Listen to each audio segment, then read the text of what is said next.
Hello everybody and welcome back once again. My name is Jordan, also known as JMonster. I want to thank you for joining me on the Frozen Lake bed for another Age Reforged patch .97 test battle. Wow, that is a lot to say. Yeah, I don't know how I remember it all. But in any case, we have a 2v2 today. We're going to be showing off the Dwarven factions versus two factions that have received some fairly substantial changes. Well, really just one faction. The Dwarves and the Elves and Mordor are the ones that have kind of got some fairly game-changing, but small-ish changes. The Dwarves of Khazad-dum got a few nerfs just because they were kind of strong. And we're still kind of debating how strong they currently are, so hence why you're going to have two Khazad-dum factions in this battle today.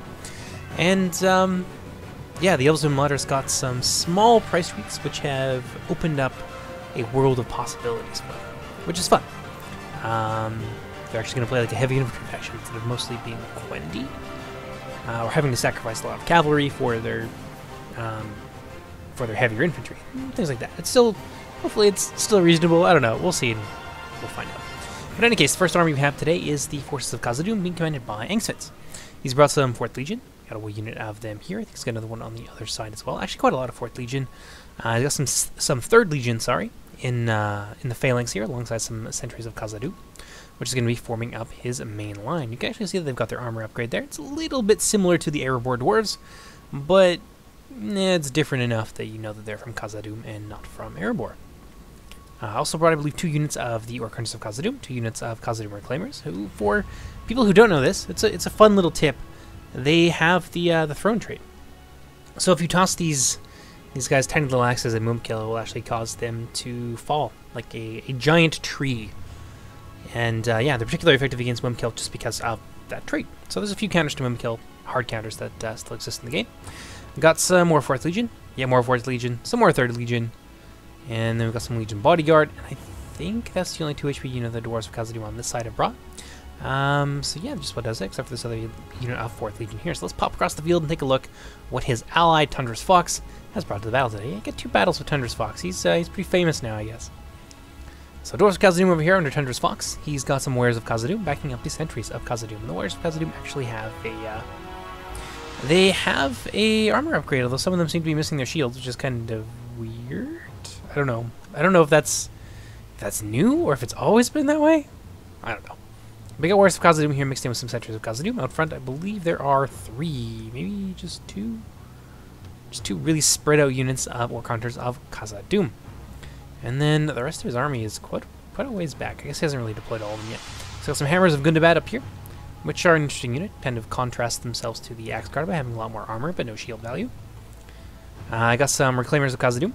One, and I think there's a 2nd unit hiding around here as well. 4th Legion of Khazad-dum. A couple units of Mercenary Cavalry, and I think one of these is a Mercenary Crossbow unit. Actually, there's a lot of cavalry on the field for Khazad-dum today. So 2 units of Mercenary Cav and 2 units of Mercenary Cav Crossbowmen, who are particularly good at picking apart heavily armored units, especially Knight units, which is going to be useful against their enemy, the Elves of Imladris. Over here we got some Mithril Guard. These guys are AP, unlike many of the other Dwarven units. 4th Legion Shield Guard there, and another unit of 4th Legion Shield Guard. So that does it for the, let's call them blue team. Let's go ahead and let's see what the other side has brought to the battle today. Across the field from the Dwarves of Khazad-dum, commanding this glorious Elven phalanx, we have Apex Celtic, or Apex Heracles, as he is also now. He keeps changing his name to different things, and it's getting confusing. But he's got some Imladris Guardians here with their armor upgrades, which have been made a little bit cheaper. Actually, all of the Imladris upgrades, much like the Dwarven factions, are now 25 instead of 50. So it's a little bit more efficient for them to upgrade their armor. That's mostly born out of the fact that both of those races, the Dwarves and the Noldoran Elves, have a pretty robust metallurgy history. So, in order to reflect that, they can upgrade their armor a little bit cheaper. But he's got some Imladris Guardians here, mixed in with some Imladris Sentries. Some Goithiarthen in the center, who are a little bit more expensive on their red costs than they were previously. A lot of people would just bring 2 of them, because they only increase by 50%. So now all 2 HP units that are meant to only really be brought 1 of usually, now their cost after the first unit will double. So it's a little bit harder to spam your elites. Got some more Imladris Guardians here, and then on either flank we have a mixture of Imladris Blade Masters who are going to be backing up a unit of Eldar Itar with their armor upgrades. And then out in front here, we've got a couple units of Eldar Quinga, who have their armor upgrades as well, of course. Got the Age Reforged, the fearsome knights of Imladris, and there's Glorfindel, who's a little bit dirty here. And yeah, one of the other things getting fixed as well is the weather effects. People are wondering why they are the way they are right now. Now, normally, what they were supposed to do is apply when units would move. So the more that units would move around the battlefield, the more that their model would show this. If they're on a muddy battlefield or a swamp or something, they get a little bit muddier. If it's snow, they get a little bit more snow. But what happens is... excuse me. What happens is when units are just sitting idle or sitting in a saddle, they'll kind of shift in place a little bit, and for whatever reason, the weather effects mod that was added to the game, it registers this as an incredible amount of movement. So that's why units will just sit there and get mud on them. It's just because of that kind of weird tweak. So there's a couple things that might happen. I think one of the things that the dev team is leading towards is just making them apply in combat, much the same as blood effects do. So your units will get muddier and bloodier, snowier and bloodier, the more that they engage in combat action, which makes sense. But there is also, I think, another alternative to tweaking how the weather mod works. So it may still be tied to movement. I don't know. We'll see how that works out. But in any case, Age Reforged right here, very deadly unit. Then we have a second unit of Eldarinwe Hedumairo, which is formerly known as the Eldarinwe Cavalry. Very, very strong. The only 820 charge... Actually, no, I think the Age Reforged also have 820 charge. Maybe these guys... I can't remember. I can't remember if their charge went down when the Age Reforged became knights instead of heavy lancers. But in any case, their charge value is very, very high, extremely deadly, and the unit itself is actually quite strong. Lancer units are getting a little bit better against other cavalry, for example.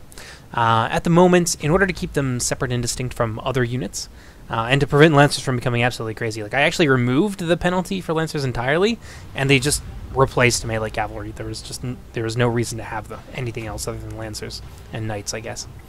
But it used to be -3, and now it is -2.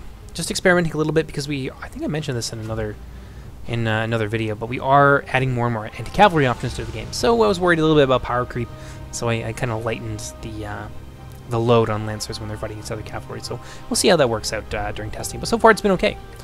And I think that does it for this Imladris army. And so let's move on now to his ally across the field from the second Dwarven army. We have the forces of Mordor, which have taken it's an interesting army. There's a lot of trolls here, so we've got 2 units of mountain trolls. So Lucky Asar, who's commanding this army, has gone over the red limit a little bit there on the trolls, which you should be able to do, I think, maybe once, twice, possibly, when you're making your armies without crippling your numbers too much. So in this case, he's opted to go over on mountain trolls. So a lot of trolls here, very useful for smashing apart Dwarven phalanxes and crushing their little heads as they deserve. Got some locale over here as well, with mattocks and giant clubs that are especially suited to cracking Dwarven skulls like so many robin eggs. And then we've got the Temple Executioners here with their armor upgrades, looking real sexy. And if you look carefully, you can actually see some dead shark-like eyes peering out of there, which is kind of neat. I got some more on heavy maulers as well. I believe 2 units of heavy maulers, which are going to be used as flanking forces, which is probably how people should use their shock infantry. Or maybe if you don't want to, unless you're going to throw them away, then yeah, maybe use them to support your infantry line. But I find that a lot of effect and value can be gotten out of these shock units if you use them to flank. But there are, of course, dangers of doing that are context dependent, so I won't go through all of them. The front line, however, for Lucky Asar is made up of Orc Fodder and some Mordor Halberds, so a big, strong line of big, sharp, pokey, shiny things. Got some Numenorian Lancers here, which I always like to stop on. They're a little bit muddy right now, but damn does that model look cool. Just a really, really nice model, which is unfortunately a little bit soiled there by the malfunctioning weather effects. And I think we've got Orc Javelins on maybe either side, or maybe it's just the 1 unit of Orc Javelins. And I think we've also got some archers out here in the front, a lot of Orc Archers, so a 4 damage archer. 4 damage archers in general, and I'll explain to you why we're doing this before I even get into the change. So one of the problems that we ran into was that elite archers would simply just get outshot by much more numerous militia tier archers. So in order to alleviate this a little bit, 4 damage archers, so archers with 4 missile damage, have been brought down, I think, by 10 meters, so they're all pretty well universally 160, except for a couple exceptions, usually human archers that are smaller than some of the other militia tier archers by a significant margin, so like 40, they'll get to stay at 170 instead of the 160 that the other archers are at. And but all of them, however, have gone down to about 15 ammunition. which is, it's a good change. I mean, it sounds like a lot. They went from 18 volleys per individual to 15. But if you actually do the math on it, a 200 damage archer with 15, or a 4 damage archer with 200 men in the unit, with 15 ammunition, they have about 3,000, I think it's exactly 3,000 ammunition.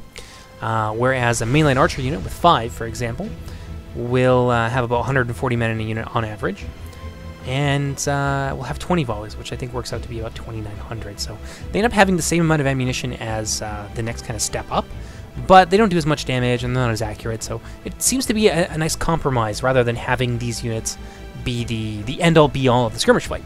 And then there's some other changes for archers coming down the road as well. I think there's going to be a new projectile that's added. Fire arrows might be restricted to elite archers only, so if you want to have access to fire arrows, you will have to bring your elite archers. Just a little bit of extra incentive there. And some other elven archers, the wood elven factions, Lorien and the Woodland Realm as well, their ammo actually went up by 3. So actually by 2, so from 16 to 18. So they've got, I think, about 2,000 arrows, but they're far more accurate. They hit a lot harder, and they got better range and stuff like that. So we're kind of working on getting the balance there a little bit more. I don't want to say perfect. Nothing will ever be perfect, but want to get them good. And yeah, it's just sort of part of the ongoing process. So that's the rationale behind that. So I got some orc archers here. 1, 2, I think 3 units maybe of orc archers. And I think that just about does it for Lucky Asar's army. So let's go ahead and get this battle started. Hope you guys enjoy it. So Lucky Asar here is going to move forward like so many mosquitoes and bite at the mighty beast. And that is the Khazad-dum front line. They're not going to do a whole lot of damage with those 4 damage arrows, but it is enough to be a little bit annoying. And you know what? They might just get lucky and kill a fair amount of the Orc Hunters of Khazad-dum. Orc Hunters of Khazad-dum have just under double the armor that the Orc Archers have damage, but hey, sometimes you get lucky, and mostly stats are just based off on probabilities. So yeah, it's entirely possible that like one of these shielded units here with their like 10 armor or 12 armor or whatever it happens to be could get killed by those 4 damage arrows. It's worth it just for the sheer volume of fire sometimes. Lucky Asar getting out on to the wing with his Numenorean Lance. These guys are very, very swift, and one of the things that this Khazad-dum force lacks entirely is cavalry, which Khazad-dum is one of the only factions I think that you can really do that with. They've got great morale, great protection, a fair amount of spears. So if you really want to take advantage of their heavy cavalry, you are going or of their lack of cavalry, you are going to have to work for it. But Lucky Asar luckily has quite a lot of tricks up his sleeves here. A lot of AP in the form of those halberds, and of course he's got the Orc Javelins who are just hanging out here in the wing, waiting for their moment to spring into action. Popping on over to the other side, we've got Imlandris being very active with their cavalry, but the Phalanx is kind of just holding steady for the time being. And you can see a lot of these units have been plopped down into defensive formation, which is going to cause them to plant their spears in the ground like that, which makes them particularly fearsome to take on from the front. So if you guys are new and you're wondering exactly how to get your units to do this, well, just put them into defensive formation and makes them a little bit stronger, at least from the front. You got to be a little bit careful with the way the defensive formation works. If you are trying to surround units and those units are in defensive formation, they'll just kind of like stand in a line and not really advance on your enemy and try to surround them. So yeah, you got to be a little bit cognizant about what kind of formation your units are sitting in, because it can cost you. It can cost you pretty dearly. Sometimes even as much as costing you a game. With our Queen guy here, doing their best to skirmish down the Orc Hunters of Khazad-dum, who they do actually outrange at this point. I think they've got about 20 or so range on them, so the Hero Queen guy will be able to do a lot of damage to these Orc Hunters of Khazad-dum, of course, with their 6 missile damage. It's much closer to their armor threshold than the Orc Hunters on the other side. A lot of the Cav here just kind of scooting out onto the wings. You can see the mercenary crossbowmen here, actually 2 units of them, looking like they're trying to hunt down and destroy these units of Gwythi Roctor. I don't know if they were successful. I don't think any of them have gotten... They don't have like red splotches or anything on them that would indicate that they've taken a bit of damage. But still, it's something that Celtic is going to have to be cognizant of, because he could lose those units very fast. Oh, what do we got over here? Infantry fight already happening. Now, let me just slow it down here just a little bit. Khazad-dum is a heavy infantry-focused faction. That is what they do more than anything else. Normally, I don't recommend rushing into a fight immediately with Khazad-dum unless you have no other choice. I think it's far better to try and kite them a little bit, but you know what? Lucky Asar seems to be doing okay here. If you look at this, a very nicely coordinated assault. Actually, yeah, we kind of missed it, but the Orc Javelins tossed their payload in here just as the Mordor Heavy Maulers are about halfway down this way. And they get a second volley off at the same time that these guys hit. It's just a beautiful coordination. You really got to hand it to Lucky Asar there. Nazgul coming in to support these guys. They do inspire units around them and cause terror. Meanwhile, over here, those trolls are being used to great effect to punch giant holes in the Khazad-dum line, which would otherwise completely devastate that of Mordor. In fact, you can see it over here a little bit. A lot of these halberds are being... a lot of the halberds and the orc fodder that were composing Lucky Asar's left wing were pretty well completely destroyed. Big hole punched in the center of them there. Looks like got some Temple Executioners. I think I got them in the army comps. Yeah, alongside these trolls here, attacking at multiple points on the line. This is going to be a problem for the Khazad-dum infantry, although, of course, once these trolls start to lose their HP, they will begin to fall. There goes one of the Olokai. Flat on his back. He is not coming back up. But still, for the most part, this is kind of... seems more like a holding force at this point. A lot of elite units have been concentrated here, and they're going to be useful for keeping a lot of this Khazad-dum infantry in place, which has managed to break its way through the line. Meanwhile, on Lucky Asar's right wing, he's doing far better. See, those mountain trolls have really made a difference here, as has all the AP, and the devastating charge of those Mordor Heavy Maulers. They're just battering their way through the 4th Legion Shield Guard. Another volley of javelins coming in here, claiming the lives of a few of these Khazad-dum Orc Hunters. I think, yes indeed, we've got a unit of cavalry here coming in hot. Numenorean Lancers, let's follow them right in here, and I think they're going to go after these Khazad-dum archers. Beautiful shot. You know what? I'm actually going to take a picture of that. It's going to be our thumbnail. So Lucky Asar is fairly evenly matched with the dwarves at this point, but let's see what's going on the other side. So far, the Dwarven infantry have been quite slow, but hey, that's kind of what they do. They're a little bit slower, and Celtic doesn't seem to have any interest in moving forward to meet them on open ground. He wants to make his foes come to him, and he's kind of got the means to do so. The Elder and Heruquinga are definitely better archers than the Orc Hunters of Khazad-dum, even if the Orc Hunters of Khazad-dum are, they do a little bit more damage. They do have similar amounts of accuracy, but they've got less range, which is a really huge thing in a skirmisher versus skirmisher fight. The range can really decide where that engagement is going to go. So the Dwarven Legion slowly making its way towards this significantly numerically inferior Elven phalanx, as the Elven warriors wait with bated breath to await the onslaught of the dwarves of Khazad-dum. So let's pop back on over to Lucky Asar and Inksfit's side of the battle, which is really where the party seems to be going on right now. So the Orc forces have completely destroyed Khazad-dum on Mordor's right wing. However, the left wing is still in trouble. Got some Orc archers here being thrown into the fray just to try and add some numbers and stop the rest of the Khazad-dum forces from collapsing on Lucky Asar's wing and turning his victory on this right wing into an inevitable defeat. Vicious blows being traded back and forth here, but I think ultimately this Legion bodyguard are going to be overwhelmed by the combination of halberds, mountain trolls, and orc archers. Ooh, a beautiful charge over here in support of the Temple Inquisitors, collapsing that unit of 3rd Legion in on itself. Like a singularity, these guys are just absolutely deadly when they're on the charge, and they're quite swift as well, which adds to the damage that they can pull off. Ooh, the Khazad-dum Reclaimers here about to get it good. Ooh, that's nasty. There's a very strong charge there from the Numenorean Lancers, really evening out this fight. Possible opportunity over here. Take down some of these Khazad-dum Reclaimers as well. It could be a real thorn in Lucky Asar's side moving into the later stages of this battle. Oh man, let's slow it down just a little bit here and just take a look at the carnage. Complete destruction. Absolutely devastating for both sides. A lot of Nazgul still left over. 12 Nazgul, almost full strength. That's a problem. If they can manage to hide themselves in this cloud of orcs, they can actually get a ton of kills for a unit as small as they are. I wonder what those cavalry are up to right now. So they're coming around from the rear, probably going to go after some of the 4th Legion Shield Guard from the rear. That would be useful. These spear troops are deceptively powerful. Well, maybe it's going to go after the Orc Hunters of Khazad-dum here and try and finish off what remains of the Khazad-dum range companies. Not a bad idea. Well, I like that officer. That officer's actually from Umbar. It's kind of weird. Probably because this unit is actually shared by Mordor and Umbar. And the Zork Hunters doing their best here, but the heavy armor of the Numenorian Lancers, plus their decent shield value, is holding up and keeping them in the fight. Bam. Another beautiful charge into the Zork Hunters of Khazad-dum.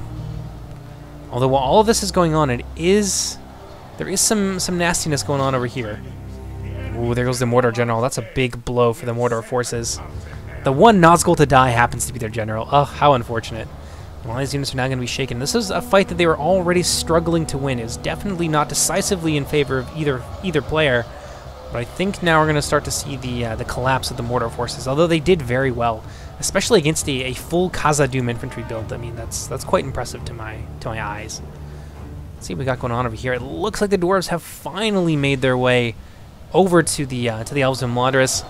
It seems like they are actually really struggling here.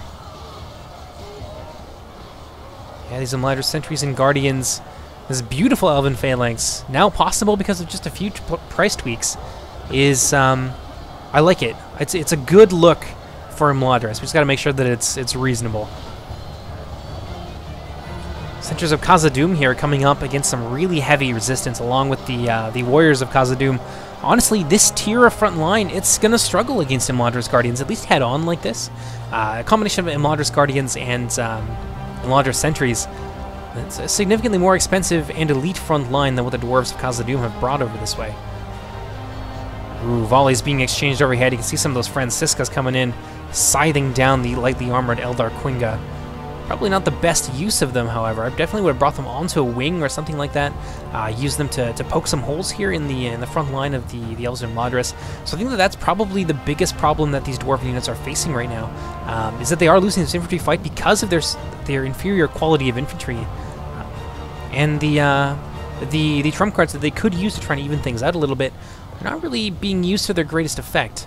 Partially because of the cavalry got all over their back lines, but we do know that they had 4 units of cavalry prior to this, so there was definitely an opportunity to get those Khazad-dum reclaimers into position. So if you are in a situation like this and you are losing, bear in mind that these units, actually throwing axes are no longer armor piercing, but they do more damage than they used to. So against these units, especially if they're being tossed into the rear or along a flank, they can be pretty significant. So we got some shield guard here being brought in to try and zone out this cavalry. That's not going to stop this Eldar, and we head to reminder from bearing down on the rear of this fairly trim Dwarven infantry line, doing a lot of damage to them. A lot of those horsemen actually died in return, however. You can really see the power of the new spear bonuses, I think, at work a little bit in this kind of cav fight. Forge Legion Shield Guard doing their best to zone things out. Mercenary Crossbowmen, I'm not sure what they're going after. I would presume they're going after the Harumairo. Oh yeah, they definitely are. Watch them drop. Yeah, those crossbow units are extremely effective against heavy cavalry, and it looks like Mordor is pulling it back on their side, taking down the Dwarven general. Let's go ahead and slow things down so we don't miss anything over on the fight between Celtic and Tundra's Fox, but over here, it's just devastation. Mordor still has their Temple Inquisitors, or Temple Executioners, rather. And I'm sure they've done quite a lot of work so far. Somehow Tundra's Fox's routed cavalry managed to make their way over here, and it looks like their lives are going to be claimed for Melkor by the Temple Executioners. But the Temple Executioners, I don't know if there's enough of them here. Got some Nazgul doing their best to shut down what remains of these 4th Legion. If they get pincered here by these 2 units, ooh. It's not going to go well for the Shield Guard at all. They're definitely not equipped to win that kind of fight. Although with a little helping hand from the Khazad-dum Reclaimers, perhaps it is possible. Hunters of Khazad-dum over here as well. I wonder what ever became of the Numenorian Lancers. I assume that they were ultimately overwhelmed, probably with missile units since they were doing so well against Khazad-dum infantry. Ooh, nasty. 2 Fear-Causing units. I would actually expect the Dwarves of Khazad-dum to break in this kind of situation. Now let's go ahead and turn it up just a little bit. The few Dwarves of Khazad-dum who are left behind as Engsvitz tries to clear the hole so that those throwing axes can throw their payloads in unimpeded and unconcerned about getting a lot of friendly fire. What do we got here? Oh man, still 9 Nazgul though. Really giving it to those Khazad-dum Reclaimers. Look at them die. Countercharge there by the Shield Guard. How many Executioners got left? 16. Gotta say, the Lucky SR has put up a valiant fight here, but I think it's going to go to the Doors of Khazad-dum ultimately. Let's pop back on over to the other side. Warriors of Khazad-dum here, along with the remaining Khazad-dum elites, struggling to penetrate this Imladris phalanx. And again, I think that comes down to the usage of their Khazad-dum Reclaimers. The Khazad-dum Reclaimers are AP in melee, but they're, as I said, they're no longer AP with their throwing axes, but it's still a lot of damage that the Dwarves of Khazad-dum were sorely missing from their front line at this point. So it looks like this is going to go to Imladris, but Khazad-dum is probably going to win on the other side. What do we got in the back lines here? Still got some Dwarven infantry, however. A couple units of 4th Legion Shield Guard, some Orc Hunters of Khazad-dum, but still, the Elven Cavalry persists. Mercenary Crossbowmen here, kiting these guys back a little bit. Oh, let's see if they're going to get him. Nope. I don't think these guys can fire while moving. Oh yeah, they definitely can. Well, they're really headed to Myro. Definitely not enjoying that. Most of the cavalry is dead, however, probably thanks to the efforts of those mercenary crossbowmen. Celtic deciding that it's not worth it to try and chase them down. He's going to pull back and use his cavalry to run down these Orc Hunters, like the filthy little hairy mutts they are. Now over here on the line, Khazad-dum is kind of winning on this side. And it looks like some of the Shield Guard have actually been brought in to reinforce the flagging Khazad-dum phalanx. But I don't know if it's going to be enough. There's a lot of Elven infantry still left over at this point.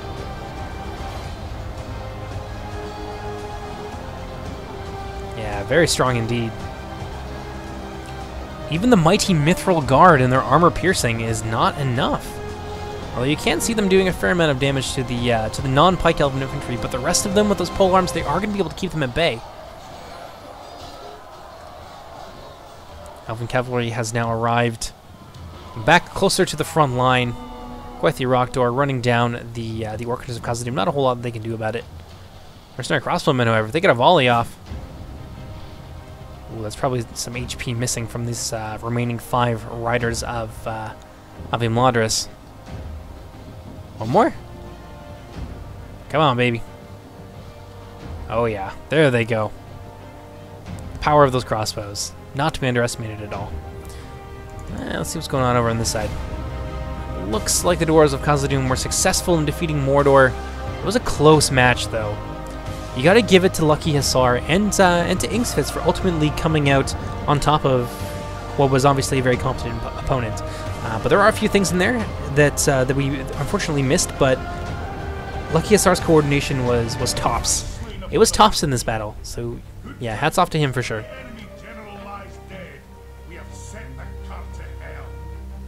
I love that they're Scottish. The voices that they make in game, though, it's like Scottish voices, but like lowered in pitch by a significant amount. It's positively demonic. But the normal Scottish voices, those are okay. 4th Legion that we saw charging in over here to take on the Imladris Blade Masters and the Eldarites they are on the verge of collapse. Only 30 of them left. Meanwhile, the Imladris sentries still standing strong. Not a lot of damage was done to these guys here. Again, they didn't really have to move too much, and there was no Hanther projectiles that were being used against them. Yeah, and again, the disparity between the quality of troops here was pretty significant. Now, one of the things that I did note about this is that Thunderous Fox kind of just charged straight into the teeth of this formation. One of the things that I personally like to do, and I have a replay if you guys would like to see it. It wasn't really too much of a serious battle, but it does highlight some interesting tactics. So if you guys want to see that, I will post it. It's a Khazad-dum versus Harad battle. As I said, we've been testing Khazad-dum a lot lately. But instead of charging into the teeth of a phalanx, I don't see why people don't try to go around the wings of a phalanx and then flank it with 2 separate halves of your army. It won't always be possible. If your enemy has a huge advantage in cavalry, for example, then that might be a risky affair. You can always try to zone out cavalry on the wings with your spearmen. But going right into the front is usually not a good idea. As I said, defensive formation is great from the front, but it kind of struggles in other areas, especially being attacked from the side. Sometimes the units won't even turn around. They'll just get massacred while they quite literally turn the other cheek. So it is definitely worth it to try and crush a phalanx from the wings rather than trying to fight your way through it from the front.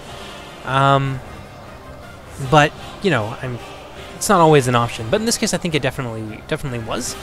I think it would have been fairly easy to defend the wings, and also keeping his Khazad-dum Reclaimers close in that kind of scenario as well. Having a big blob of frontline troops basically trying to crush the wings of the phalanx, while your Khazad-dum Reclaimers are quite safe behind the lines and defended with spearmen from any potential cavalry assaults. At least that's what I would have tried in lieu of running into the front of those. So yeah, I just wanted to get that out there. It is definitely movement.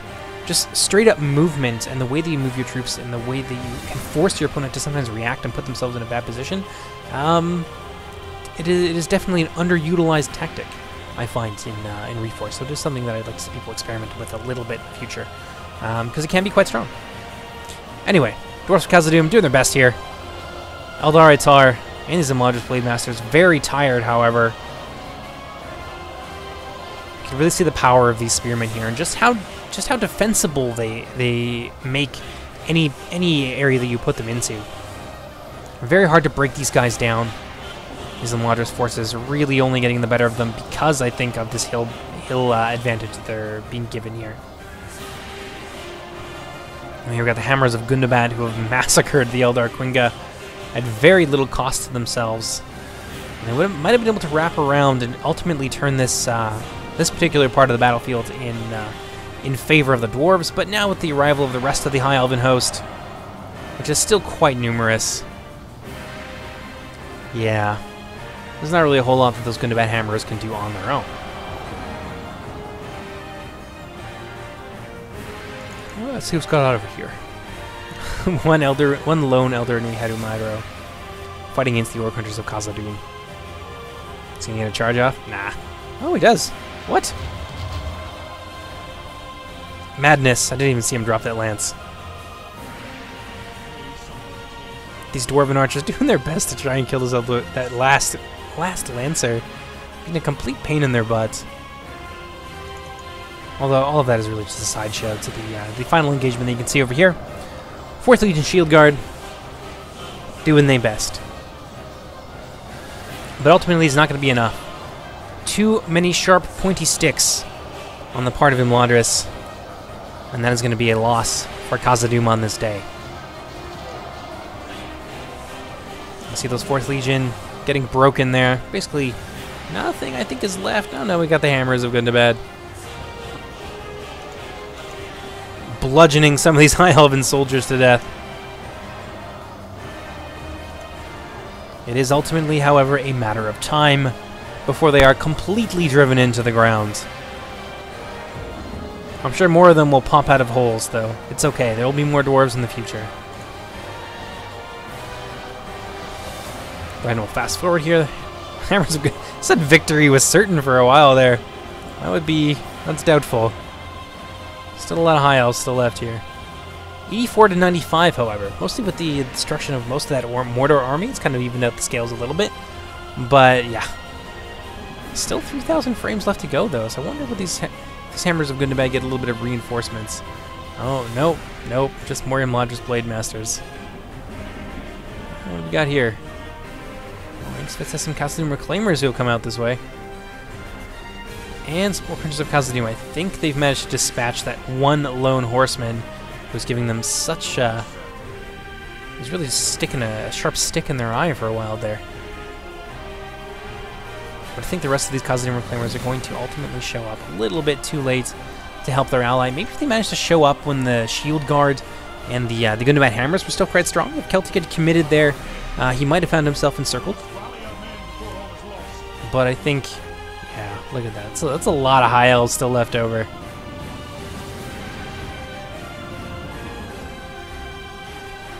These Khazad-dum Reclaimers going to hold their ground, though. Very brave of them. Foolish, but brave. Orc Hunters doing their best. I don't think it's going to be enough, though. These Khazad-dum Reclaimers still have ammunition. What do you know? What are they going to throw at? One guy just got picked out there. He's okay, though. Don't worry, he's fine. Come on. Aw, throw them. I really want this. Kill some of those dirty knife ears. Oh yeah, one of them just got dead. Oh, this guy's just choking. He's choking on the axe that just got thrown down his face. Orc Hunters here, colliding with the Imlandra's Guardians. Of course that's going to go to the Imlandra's Guardians. And Inksvitz's few remaining troops are going to find themselves swiftly surrounded and destroyed by the High Elven host. Well, some damage being done there. Saw a few of those pikemen drop. Ooh, a massive charge there by that Elven death blob.